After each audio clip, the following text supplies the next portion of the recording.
Hello my loves out there, I hope you are doing your studies good. जल्दी से ना अभी start कर रहे हैं सेशन, याद रखिएगा क्योंकि हमें ये चैप्टर बहुत अच्छे से कंप्लीट करना है और उसके फिर टेस्ट के लिए प्रिपेयर होना है। Alright, so without this time मैं बात करने वाला हूँ आपसे यहाँ डिस्क्लोजर्स की। आई होप आप लोगों ने कंसर्ट हम लोगों ने पहले डिस्कस कर लिया था, इसके कुछ पार्ट्स को ऑलरेडी डिस्कस किया हुआ है। यहाँ बेटा मैं स्पेसिफिकली बात करने वाला हूँ ऑफकोर्स दो रेगुलेशंस जो कि सेबी ने स्पेसिफिकली बोले हैं। मैं आपको यहाँ एक बात क्लियर करता हूँ बेटा, आप लोग जब सीएस बन जाएंगे ना और इशू जब भी कंपनी का आएगा, कैसा इशू आएगा, मान लीजिएगा हम बात कर रहे हैं यहाँ पर किसका, आईपीओ का, ठीक है, आईपीओ का इशू आएगा। इन दैट केस आपसे ना आपके ऊपर बहुत बड़ी रिस्पॉन्सिबिलिटी होगी कि आपको ना बेटा आईपीओ से रिलेटेड इशू को मैनेज करना होगा, उसमें डिस्क्लोजर्स की जो भी रिक्वायरमेंट्स है फुलफिल करनी होगी। इवन अगर एक छोटी मिस्टेक हो जाती है तो ये ना एक्सटेंड हो जाता है, इवन कई बार कैंसिल तक हो जाता है पूरा प्रोसेस। तो याद रखिएगा इसकी कॉस्ट बहुत ज्यादा कंपनी को बेयर करना पड़ता है, आपके इन शोल्डर्स पे ना बहुत बड़ी रिस्पॉन्सिबिलिटी है आने वाले फ्यूचर में। So that's why I am saying pay attention, सिर्फ इसे ध्यान से सुनना, एक बार रट्टा नहीं मारना है, सुनना, समझ में आएगा गारंटीड, ठीक है। सो यहाँ हम लोग बेटा क्या करने वाले हैं, हम बेटा बात करेंगे डिस्क्लोजर्स के अंदर, ध्यान सुनना मेरे बच्चों, डिस्क्लोजर्स के अंदर हम लोग बात करने वाले हैं दो रेगुलेशंस को लेके खास कंसीडर करेंगे। एक तो आईसीडीआर, क्योंकि ऑफकोर्स हम जानते हैं अच्छे से जब भी ना बेटा आईपीओ की बात हो रही होगी, इनिशियल पब्लिक ऑफर की बात हो रही होगी, तो हमको पहले पता है कि सेबी ने आईसीडीआर रेगुलेशन प्रोवाइड किया हुआ है, ठीक है, एंड प्लस उसके अमेंडमेंट्स आपने दे रखे हैं। तो सेबी के आईसीडीआर रेगुलेशन के अकॉर्डिंग क्या क्या यहाँ पर डिस्क्लोजर्स हमको देने पड़ेंगे ड्राफ्ट ऑफर डॉक्यूमेंट में, ऑफर डॉक्यूमेंट में एंड एडवर्टीजमेंट्स में। एडवर्टीजमेंट्स को भी हम समझेंगे, प्री इशू एडवर्टीजमेंट होगा, फिर एक पोस्ट इशू एडवर्टीजमेंट होगा, उसके बाद लास्ट में हम लोग क्या करेंगे, एक फाइनल रिपोर्ट सबमिट करेंगे, कब, जब ये इशू कंप्लीट हो जाएगा। तो यहां मैं बहुत ध्यान से आपको समझाने वाला हूं रेगुलेशन 24, 25, 26, यहां पे हम लोग बात करेंगे 43 की, 51 एंड 55 रेगुलेशन ऑफ आईसीडीआर 2000। अच्छा, एक इंपॉर्टेंट बात ध्यान सुनना, जब भी यहां मैं रेगुलेशंस की बात कर रहा हूं बेटा, तो आपको ये कहना चाह रहा हूं कि रेगुलेशन के नंबर से उसे याद करने की कोशिश कीजिएगा, जैसे अभी समझते हैं, देखिए फटाक से, ठीक है। अगर हम रेगुलेशन नंबर 24 को देखते हैं, ठीक है, यहां से हम देखते हैं 24 रेगुलेशन 24, बात हम लोग सबकी कर रहे हैं बेटा डिस्क्लोजर्स की।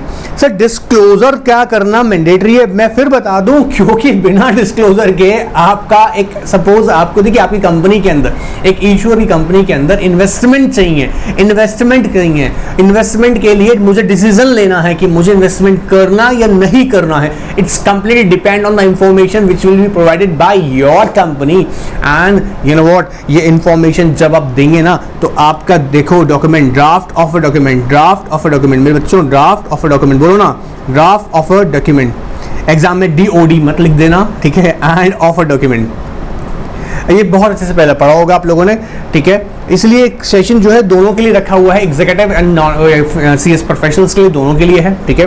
ध्यान से सुनेंगे हम लोग यहाँ पर ड्राफ्ट ऑफ अ डॉक्यूमेंट, आप लोग अच्छे से जानते होंगे, नहीं जानते सुनिएगा ध्यान से। अभी आप फाइनल थोड़ा कर लेंगे, ऑफर डॉक्यूमेंट मतलब फाइनल थोड़ा कर दिया, आपने कंप्लायंसेस किए नहीं किए, इस बात को इंश्योर करवाना पड़ेगा। तो कहता है रेगुलेशन 24 कहता है कि draft offer document and offer document क्या बेटा, कहता ऑल मटेरियल फैक्ट्स आपको देने पड़ेंगे, all material facts, disclose what, all material facts, ठीक है, एंड इंफॉर्मेशन कैसा होना चाहिए बेटा, एक्यूरेट। अच्छा यहाँ मैं एक बात बताऊँ आपको, जब मैं आपको ये लिखवा रहा हूँ तो कह रहा हूँ कीवर्ड्स पे आप ध्यान दे लीजिएगा, अभी मॉड्यूल में भी लेके जाऊंगा वहां पर भी समझाऊंगा अच्छे से, बट यहाँ कीवर्ड्स पे ध्यान दे लीजिएगा, कॉन्सेप्ट आपको याद हो जाएगा। One more time I am telling you, जो आप सुन रहे हैं ना, अभी ध्यान से सुन रहे हैं ना, ये एग्जाम में आपको एग्जामिनेशन हॉल में लिखते वक्त याद आएगा। Alright, so that's why I'm saying pay attention. So क्या कह रहे हैं, all material facts plus information should be what, accuracy होनी चाहिए ना, accurate होनी चाहिए। बोला ठीक है, किस लिए एक्यूरेट होना चाहिए, ताकि क्या है भाई, जो इन्वेस्टर है वो एक इन्फॉर्म्ड डिसीजन ले सके, साउंड डिसीजन ले सके। तो पहली बात हमको अपने ऑफर डॉक्यूमेंट में क्या ध्यान रखनी है, रेगुलेशन 24 कहता है आपको सारे मटेरियल फैक्ट्स बताने हैं। अब ये मटेरियल फैक्ट्स होते क्या हैं सर, देखिए आपकी जो ऑर्गेनाइजेशन है आपको उसकी कंप्लीट डिटेल देनी पड़ेगी, कंप्लीट डिटेल हर एक लेवल पे, financial information, non financial information, company के बिजनेस एक्सपांशन, कंपनी के प्रपोजल्स क्या है, लिटिगेशन अगर कोई चल रही है, कंपनी का मैनेजमेंट कौन है, ये सारी एस्पेक्ट्स आपको डिटेल देनी पड़ेगी ताकि मैं एक सही डिसीजन ले सकूं। तो हम चाहे फाइनेंशियल की बात करें, लीगल की बात करें, टेक्निकल की बात करें, all aspects related to your company which is very very important आपको प्रोवाइड करनी पड़ेंगी, ठीक है, अपने draft offer document offer document के अंदर, ठीक है।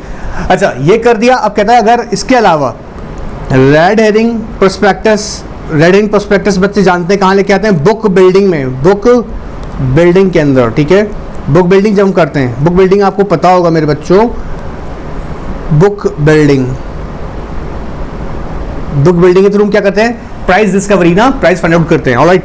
या आप क्या कर रहे हैं, प्रोस्पेक्टस इशू कर रहे हैं, प्रोस्पेक्टस इशू कर रहे हैं, प्रोस्पेक्टस इशू कर रहे हैं, किस लिए, फिक्स प्राइस, आपने इशू का प्राइस कर दिया, फिक्स प्राइस कर दिया है कि भैया इतने पे ही शेयर बिकेगा हमारा, ठीक है।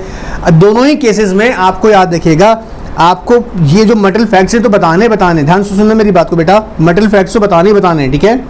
मटेरियल फैक्ट्स को डिस्क्लोज करना ही करना है सर, उसके बिना तो काम नहीं चलेगा, ठीक है।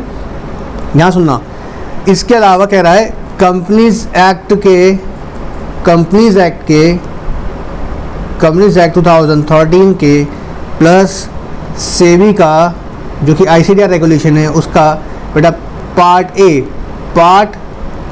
ए एंड शेड्यूल 6 को का भी डिस्क्लोजर साथ में देना पड़ेगा। सर क्या याद करें, सर क्या बताया है, मेरे बच्चे ध्यान सुनना, हम कह रहे हैं ड्राफ्ट ऑफर डॉक्यूमेंट में as per regulation 24, one more time, regulation number 24, one more time, regulation 24 क्या कह रहा है, मटेरियल फैक्ट्स तो बताइएगा, ऑलराइट, एडिक्वेट होना चाहिए इन्फॉर्मेशन जो भी होगी, प्लस इसके अलावा जब आप रेड हेरिंग प्रोस्पेक्टस में, ऑफ कोर्स ये तो लिखना है रेड हेरिंग में या प्रोस्पेक्टस दोनों में, प्लस कंपनीज एक्ट के अकॉर्डिंग, प्लस सेबी ने जो आपको ICDR regulation number part A और शेड्यूल 6 में बोला है वो भी आपको मेंटेन करना है, बोलो सर कर देंगे, ठीक है।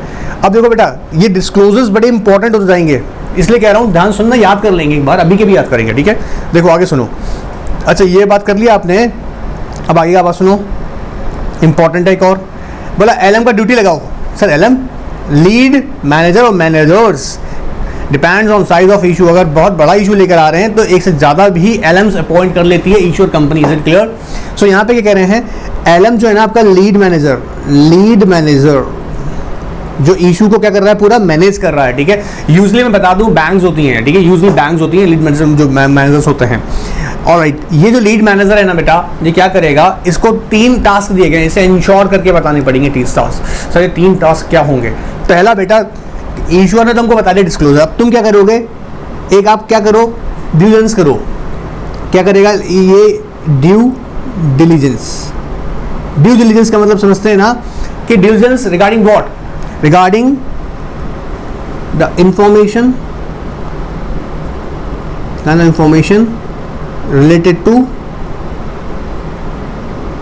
इशू। भाई आपको डिलिजेंस सर्टिफिकेट देना पड़ेगा LM कि जो इशूअर बता रहा है ना कि उससे मटेरियल इंफॉर्मेशन डिस्क्लोजर्स प्रोवाइड किए offer document and draft offer document की बात कर रहे हैं, तो भैया इस बात को तुमने डिलिजेंस मतलब तुमने प्रॉपर खुद ने ऑब्जर्व किया है, बोला हाँ सर मैंने देखा है, तो उसका सर्टिफिकेट दो। दूसरा क्या करेगा LM, कॉल करेगा, कॉल अपॉन, किसको कॉल करेगा, इशूअर को, प्लस प्रमोटर लोग है तो उनको, इशूअर का जो प्रमोटर होगा ना, प्रमोटर लोग है तो, डायरेक्टर लोग है तो, और इफ ऑफर फॉर सेल है OFS, ऑफर फॉर सेल है तो सेलिंग शेयर होल्डर को याद रखना फटाफट से। क्या करेगा कॉल कि भैया फुलफिल अपने कीजिएगा, फुलफिल देयर ऑब्लिगेशन, बोलो मेरे साथ फटाफट से बेटा, फुलफिल देयर ऑब्लिगेशन। एक बार वापस से क्या करना है, पहला काम LM क्या करो, ड्यू डिलिजेंस का मतलब क्या है, ये वेरीफाई करके बताइएगा कि जो इशू से रिलेटेड इंफॉर्मेशन या डिस्क्लोजर्स प्रोवाइड किए जा रहे हैं एज पर the regulations and companies act वो एडिक्वेट है नहीं है, इज इट क्लियर। उसकी वेरासिटी चेक करना, ऑथेंटिसिटी चेक करना, क्लियर, वेरासिटी समझते ना, वेरासिटी मतलब ट्रुथनेस।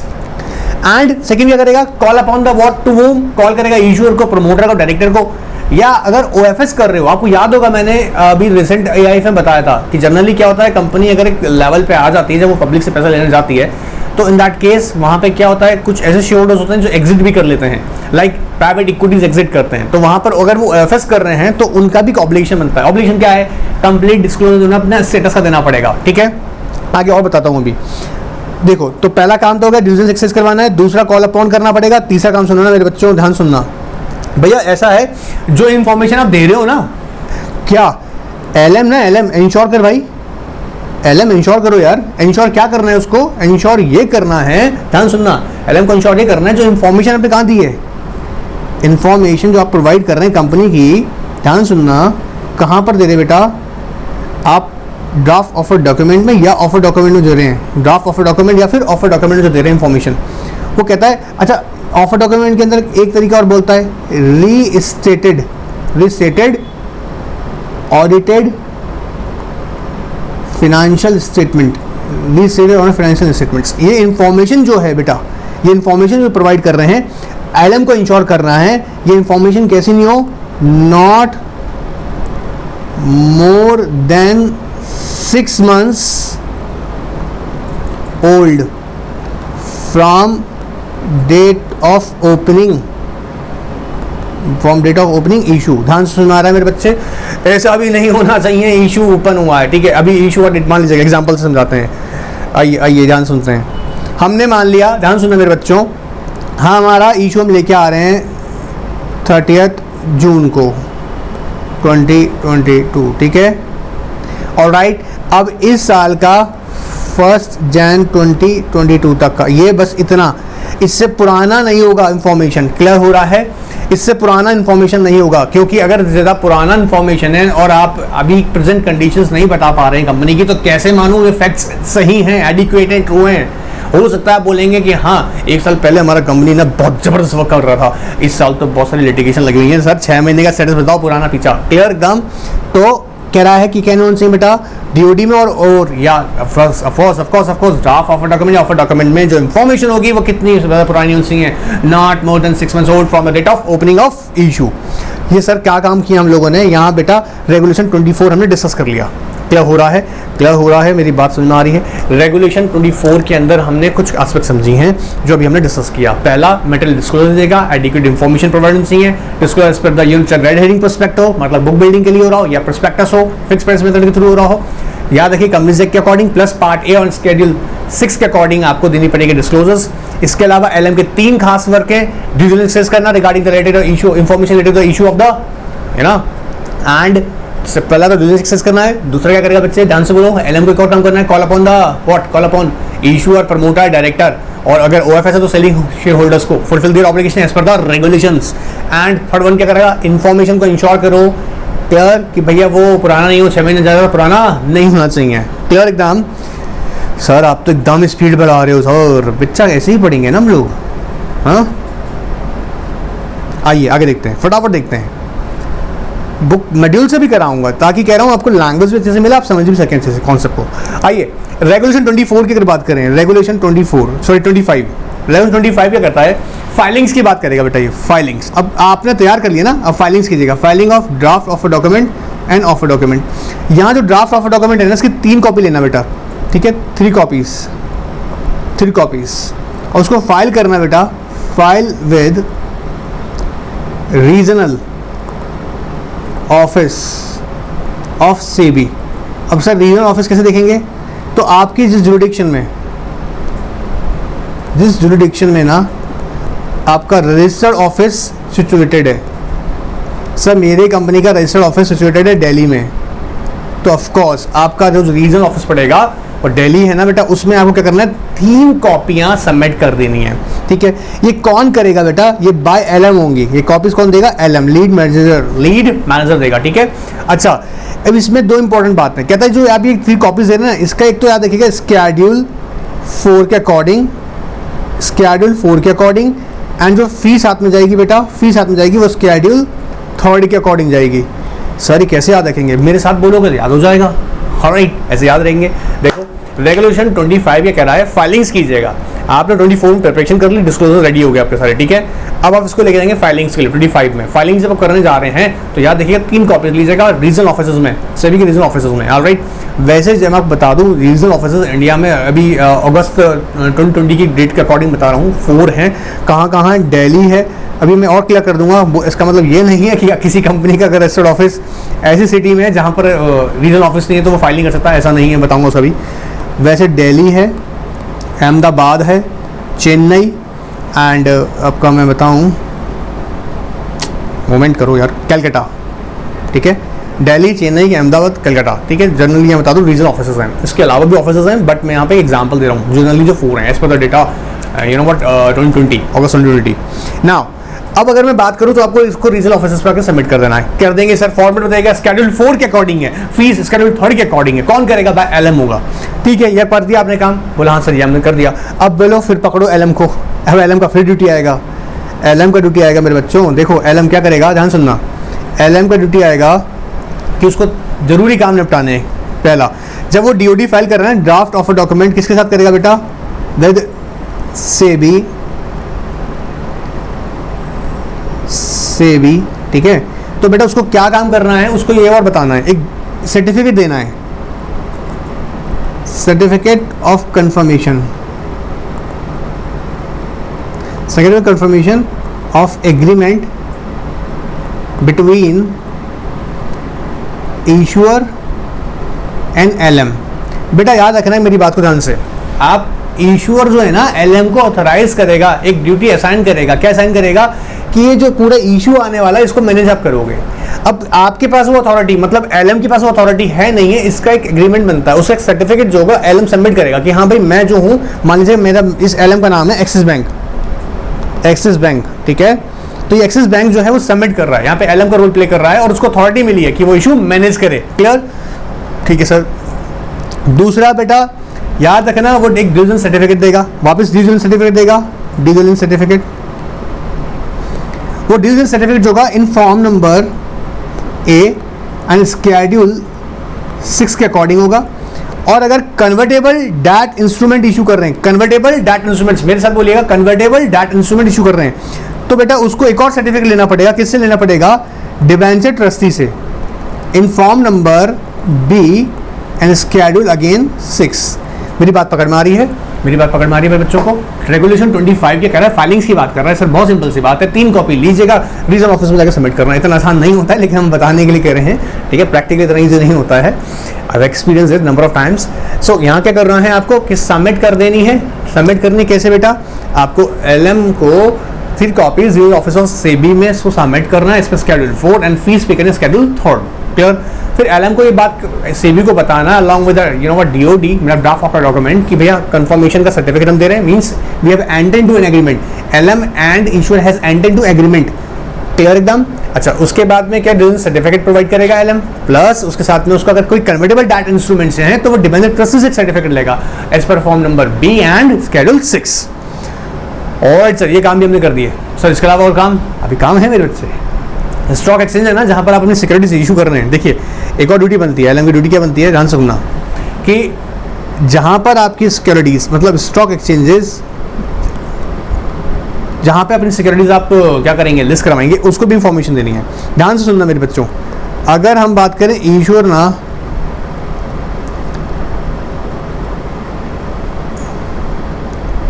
ओहो स्टॉक एक्सचेंज बात करेंगे, 2 कैटेगरी हम बनाएंगे बेटा, इसमें हम ध्यान सुनना, आइएगा। एक, जब प्रमोटर जो है आपका, ध्यान सुनना मेरी बात, प्रमोटर वो है इंडिविजुअल, एक कैटेगरी तो वो है इंडिविजुअल। एक जब प्रमोटर आपका कौन है, बॉडी कॉर्पोरेट। ध्यान सुनना, क्या इंफॉर्मेशन देनी है, ये स्टॉक एक्सचेंज को इंफॉर्मेशन प्रोवाइड करनी पड़ेगी, क्या क्या देनी पड़ेंगी, ये डॉक्यूमेंट्स करने पड़ेंगे, pan number, bank account number, याद रखना बैंक अकाउंट नंबर, ठीक है, प्लस पासपोर्ट,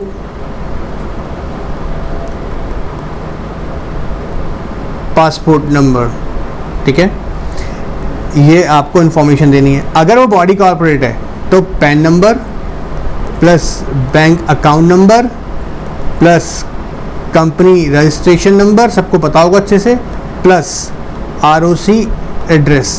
आरओसी एड्रेस कौन सा वाला, वेयर इट इज़ रजिस्टर्ड, जहाँ पर ये रजिस्टर्ड हुई है। मान लीजिएगा अगर दिल्ली आरओसी है तो दिल्ली आरओसी का एड्रेस देना पड़ेगा। ये इंफॉर्मेशन और दे दीजिएगा साथ में। सर आपने क्या कहा, अगर प्रमोटर इंडिविजुअल है तो pan number, bank account number और उसका पासपोर्ट नंबर, क्लियर एकदम। और अगर सर वो कौन है बेटा, वो अगर वो एक बॉडी का ऑपरेट है तो पैन जाएगा, पैन जाएगा, बैंक अकाउंट नंबर जाएगा, कंपनी का रजिस्ट्रेशन नंबर जाएगा एंड आरओसी का एड्रेस जहाँ रजिस्टर्ड हुई है। ये जो हमने डिस्कस किया मेरे बच्चों, ये हमने पकड़ लिया, हमने हमारा रेगुलेशन 25। क्लियर। अच्छा, अब जब यहाँ तक हम पहुँच गए तो हम एक और बता दें आपको आगे की बात, सर इतना स्पीड से चल रहे हैं सर, आपको अच्छे से समझाना है, इसलिए आपको क्लैरिटी बहुत से देनी है और मैं चाहता हूँ कि आपको एक बार पहले टॉपिक याद हो जाए अच्छे से, ठीक है। रेगुलेशन जब 26 की बात करते हैं ना बेटा, तो ये बात कहता है कि भैया पब्लिक को भी तो बताओ, पब्लिक कमेंट्स भी तो लेने पड़ेंगे। तो क्या होता है, ध्यान सुनना, रेगुलेशन 26 जो बात कर रहा होता है वो किसकी बात कर रहा होता है कि जो ये आपके ड्राफ्ट ऑफ डॉक्यूमेंट्स हैं इसको आप क्या करेंगे, पब्लिश करेंगे फॉर द पब्लिक कमेंट। तो कहाँ फाइल कर रहे हैं बेटा, आप फाइल करते हैं विद द सेबी, ठीक है। और कितना दिन के लिए कर रहे हैं, पहले आप इसको सेबी के साथ कर रहे हैं, और ये पब्लिक कमेंट के लिए ओपन रहेगा, open for public comment, public comment, comment for 21 days, 21 days मेरे साथ बोल लो, 21 डेज फ्रॉम फाइलिंग, ठीक है जी। और यहाँ क्या करेंगे, पब्लिक अपनी कमेंट यहाँ पर देगा इसके ऊपर। कमेंट का मतलब जो लोग इशू के बारे में क्या क्या पर्सपेक्टिव रखते हैं वो यहाँ देना है। उसके बारे में प्रैक्टिकली एस्पेक्ट्स और भी हैं, लेकिन वो यहाँ हम लोग सेशन से थोड़ा बाद में अलग डिस्कस करेंगे, जो या मैं आपको सीएफएल के जब हम लोग लिस्टिंग के पार्ट पढ़ेंगे, पार्ट बी को, वहाँ तो पूरा प्रैक्टिकली समझाने वाला हूँ उसको, क्लियर है। बट अभी हम समझाने की कोशिश करेंगे कि पब्लिक कमेंट्स रिसीव किए जाएंगे।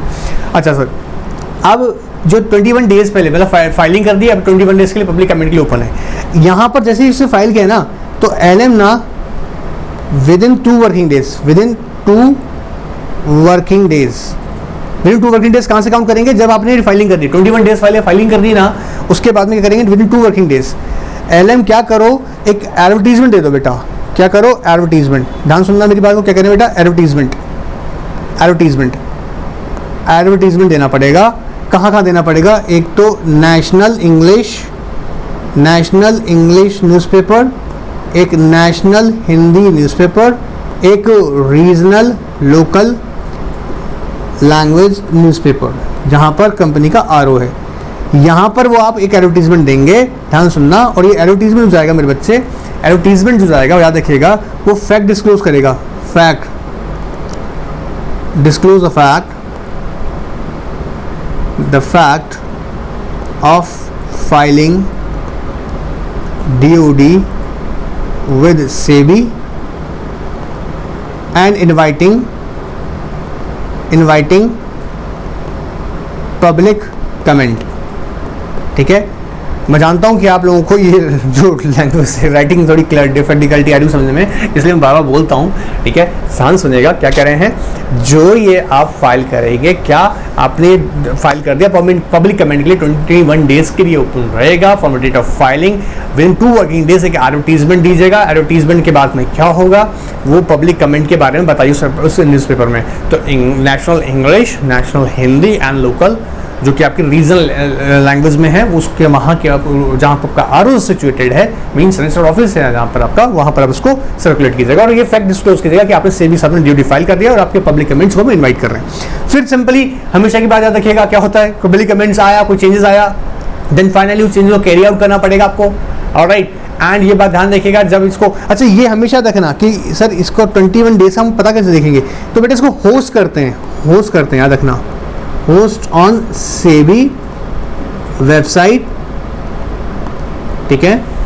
एंड अच्छा एक मैं आपको बता दूं, एक सेशन हम लोग अभी बहुत जल्दी स्टार्ट कर रहे हैं जहां पे मैं प्रैक्टिकली कुछ आपको चीज़ें दिखाऊंगा, सेबी की वेबसाइट पे ले जाकर दिखाऊंगा प्रैक्टिकली कैसे प्रोस्पेक्टस फाइल होता है वहां पर, और किस तरह से आप वहां से इंफॉर्मेशन कलेक्ट कर सकते हैं अपने नॉलेज के लिए, फ्यूचर में इन्वेस्टमेंट कर सकते हैं, इन्वेस्टमेंट के लिए भी है। सेबी की वेबसाइट पे एलएम के एंड इशूअर, ठीक है, एंड स्टॉक एक्सचेंजेस, यहाँ पर वो होस्ट होना स्टार्ट हो जाएगा, क्लियर है, ताकि लोगों को इजीली इंफॉर्मेशन ग्रैब कर सकें। अब कहता है कि आपने जो भी अगर कमेंट्स आए होंगे, उसके बाद में कमेंट्स आने के बाद में आपको क्या करना है, उन कमेंट्स को अगर सेबी आपको कहता है तो आपको उसको क्या करना पड़ेगा, कैरी आउट करना पड़ेगा, ऑलराइट, चेंजेस को, अगर कोई चेंजेस हैं, ऑलराइट। यहाँ को डाउट, यहाँ 3 खास मैंने रेगुलेशन बोले, 24, 25 और 26। अब यहाँ से अगर हम आगे चलते हैं तो हम बात करते हैं, या देखिए 43 की, 51 और 55 की। 43 बात करता है कि प्री इशू एडवर्टीजमेंट देने पड़ते हैं, प्री इशू लाने से पहले एडवर्टीजमेंट देना है, और जनरली उस एडवर्टीजमेंट में क्या होता है, आज देखिएगा हम उसको वही same English, Hindi and local, जो कि आपका रीजनल लैंग्वेज में है न्यूज़पेपर, वहाँ उसको पब्लिश करते हैं। ये यूजुअली आपने देखा भी होगा कई बार, जो अगर बच्चे जो लोग बिजनेस स्टैंडर्ड पढ़ते हैं, आपने देखा होगा इशू आता है उससे पहले उसके बारे में डिटेल्स आती है, पूरी की पूरी खबर आती है। तो बिजनेस स्टैंडर्ड जो न्यूज़पेपर उसमें भी आपने कई बार देखा होगा, मैं आपकी रेफरेंस के लिए बता रहा हूँ। क्या होता है उसमें आप पूरा डिटेल देते हैं इशू के बारे में, प्लस साथ साथ में एक डिस्क्लोज होते हैं, उसके साथ में आप क्या करते हैं इशू कब ओपन होगा, कब तक क्लोज हो जाएगा, ओपनिंग एंड क्लोजिंग टाइम आप उसमें बताते हैं, मतलब डेट्स बताते हैं। आप उसमें ये बताते हैं कि अगर ये प्राइस बुक बिल्डिंग के थ्रू फाइंड आउट हो रहा है तो उसके अंदर अगर बुक बिल्डिंग मीन्स आप समझते हैं ना, तो आपको बताना पड़ेगा प्राइस बैंड, या फिर आप यहाँ पे बताएंगे फ्लोर प्राइस का रहेगा। आई होप ये बातें पता होंगी, प्राइस बैंड की बात कर रहा हूँ यहाँ पे और फ्लोर प्राइस की बात कर रहा हूँ। नहीं होगा तो भी क्लियर करूँगा, व्हाट्सएप पे आप पूछते हैं एनआर के नन के, वहाँ आप आंसर करने की पूरी कोशिश करेंगे, ठीक है। सो एंड इसके अलावा हम बताएंगे यहाँ पर कि कि कोई भी जो एडवर्टीजमेंट है ड्यूरिंग द इशू ना, जब आपका इशू ओपन है तो आप ऐसा कोई भी एडवर्टीजमेंट नहीं देंगे जो हमें ये बताने के लिए हो कि यार ओवर सब्सक्राइब हो गया, ठीक है, या किसी भी तरीके की ऐसी इन्फॉर्मेशन आप नहीं देंगे जो कि इन्वेस्टर्स को क्या करे, डिसेप्शन क्रिएट करे माइंड में। तो जनरल से एस्पेक्ट से 43 के अंदर कवर की गई है। 51 में जब हम जाते हैं तो वो पोस्ट इशू एडवर्टीजमेंट की बात करता है, मतलब कंप्लीट डिटेल देना है, बेसिस ऑफ अलॉटमेंट कितना रहा, क्रेडिट कर दिया गया, रिफंड का ऑर्डर दिया गया, इंस्ट्रक्शंस क्या दिए गए, ये सारी एस्पेक्ट्स हम लोग 53 की तरफ देखते हैं और 55 में फाइनल रिपोर्ट जाती है। सर कितना सारा बातें आप बता देते हो, क्या करेंगे हम, देखो आओ आओ मेरे बच्चों आओ। 24 पहले एक बार फटाक से रिवाइज कराता हूँ आपको। 24 के अंदर पढ़ा था हमने क्या, all metal disclosures true and adequate enable to applicant to take informed decision, then reading prospectus and prospectus companies के अकॉर्डिंग, पार्ट ए शेड्यूल 6 के अकॉर्डिंग। 3 वर्क बताए थे एलएम के। एलएम का 3 खास काम है, देखो यहाँ पर एलएम के 3 काम क्या है, एक तो exercise due diligence and satisfy all aspects relating the issue, plus देखो यहाँ वर्ड है वेरासिटी। वेरासिटी का मतलब ये होता है देखो ट्रूनेस या फैक्चुअली, मतलब सच्चाई है ये, ठीक है। एलएम क्या करेगा, call upon the issuer, promoter, director on case of OFS sharing shareholder to fulfil their obligation as per their regulations.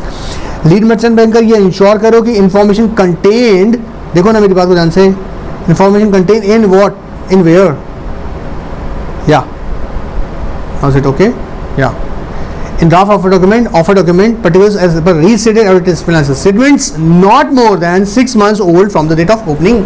Alright clear. ये 24 में हमने अभी पूरा डिस्कस किया था। फिर अगर ध्यान से देखें 25, तो यहाँ पर क्या था, फाइलिंग्स की बात की थी मैंने आपसे। फाइलिंग्स कब से होगी बेटा, ऑफ कोर्स आईपीओ आने से पहले फाइलिंग्स की हम बात कर रहे हैं। यहाँ पर 3 कॉपीज देनी है ड्राफ्ट ऑफर डॉक्यूमेंट की, कहाँ पर, concern regional office of the SEBI. जैसे मैंने अभी बताया 4 तो खास है ही इंडिया के अंदर, कौन कौन से बेटा, दिल्ली, चेन्नई, बोलो, अहमदाबाद, कलकत्ता, बोलो, दिल्ली, चेन्नई, अहमदाबाद एंड कलकत्ता। इसके अलावा भी है, मैं बता रहा हूँ अभी, क्या करता हूँ रुको। And office and jurisdiction is the register office of the issuer is located. अब से ये तो क्वेश्चन बन जाता है, पता लगा कि आरओसी राजस्थान का है, जयपुर का, ठीक है, तो क्या वहाँ नहीं है, ऑफकोर्स वहाँ पे भी ऑफिस हैं। एनीवेज कैसा होगा, शेड्यूल 4 के अकॉर्डिंग, फीस शेड्यूल 3 के अकॉर्डिंग। अब देखो एलएम को फिर क्या करना है, इंश्योर करना है, ऑफ ड्राफ्ट ऑर्गन जो फाइल करेगा कि certificate confirm that an agreement between the issuer and LM, कि भैया मेरे को उसने ड्यूटी असाइन कर दिया है। डिविजन सर्टिफिकेट देगा फॉर्म ए पार्ट बी, और अगर कन्वर्टेबल डेट इंस्ट्रूमेंट्स हैं तो डिबेंचर 36 सर्टिफिकेट लेगा form A schedule 5। Is it clear, अभी के अभी याद करवाया सारा, right. And issuer also file draft of document to stock exchanges. क्या क्या खबर देनी थी, देखो अगर हमारा इशूअर क्या है, इंडिविजुअल, देखो यहाँ पे ध्यान सुनना, permanent account number, bank number, passport number of its promoter where they're individual. अगर ये प्रमोटर लोग कौन है, इंडिविजुअल, अभी डिस्कस किया था। और अगर प्रमोटर कौन है, बॉडी कॉर्पोरेट, तो ऑफ कोर्स उसका आपको registration number, pan, bank plus registration number and ROC address देना है। इसके अलावा हमने बात की बेटा भी कि पब्लिक कमेंट के लिए अवेलेबल कराइएगा 26 के अंदर, तो कह रहा है कि आपको देना पड़ेगा, हाँ जी, पब्लिक कमेंट के लिए at least 21 days. Hosting the website of the SEBI stock exchange and list LM clear हो रहा है। विद इन 2 वर्किंग डेज एक न्यूज़ पेपर में एडिट जाएगा, देखो English, 1 Hindi and regional language newspaper. And fit disclosing the draft of document file with the SEBI and inviting the public to comments. And then comments जो होंगे उसको हम carry out करते हैं, बताया था अभी, देखो after expiry period stipulated in subsection 1, मतलब 21 डेज कंप्लीट होने के बाद में, ठीक है, क्या करने का, detail of the comments received by them issued from the public during the period, so changes if any are required to be made in the draft of document, मतलब carry out such changes if it is required by the SEBI। SEBI ने बोला तो issuer and LM क्या करेगा, host on websites contents of the same, मतलब change नहीं होना चाहिए, जो आपको फाइलिंग कमेंट्स मिले हैं, आपने कैरी आउट किए चेंजेस, अब उसको होस्ट कीजिएगा अपने वेबसाइट पे, ऑलराइट। एंड LM क्या करेगा, to stock exchange copy provide करेगा। मान लीजिएगा आप इशू है, वो बोलता है कि मेरे को है ना, मेरे को उसका कॉपी चाहिए, मेरे को पूरा रीड करने का अच्छे से, बोला हाँ ठीक है, एलएम और स्टॉक एक्सचेंज उसको प्रोवाइड करेगा। क्लियर यहाँ तक? ये आपको मैंने बताया था कि प्री इशू 43 क्या कर रहा है, प्री इशू एडवर्टीजमेंट किस में जाएगा बेटा, इशूअर क्या कर रहा है, आफ्टर फाइलिंग रेडनी प्रोस्पेक्टस, अभी फाइल हो गया, इसका एक एडवर्टीजमेंट दीजिएगा। In case of book building और prospectus fixed price method with the ROC, make a pre-issue advertisement, one English, Hindi and regional language at the place where the ROC is registered, and pre-issue advertisement in a format disclosed in the part A of Schedule 7। अच्छा, price band अगर दे रहे हैं, अगर आप क्या कर रहे हैं, बुक बिल्डिंग के थ्रू बता रहे हैं, तो बुक बिल्डिंग के थ्रू बता रहे हैं तो सर, तो आपको प्राइस बैंड या फुल प्राइस आपको बताना पड़ेगा। अभी डिस्कस किए थे हम ये बात। इसके अलावा क्या कर रहा है, इशू में रिलीज एडवर्टीजमेंट्स, ओपनिंग डेट क्या होगी, क्लोजिंग डेट क्या होगी। जिन बच्चों ने ना बेटा अगर बिजनेस स्टैंडर्ड में इशू पढ़ा है तो उसके लिए तो बहुत मजेदार चीज़ होने वाली है। नहीं पढ़ा है आप लोगों ने कभी, तो बिजनेस स्टैंडर्ड्स आप पढ़ा करिएगा, उसमें आपको मजा आएगा। मैं अश्योर यू कि आप वहाँ देखेंगे प्रैक्टिकली सारी चीज़ें दी जाती हैं। क्लियर? ऑलराइट।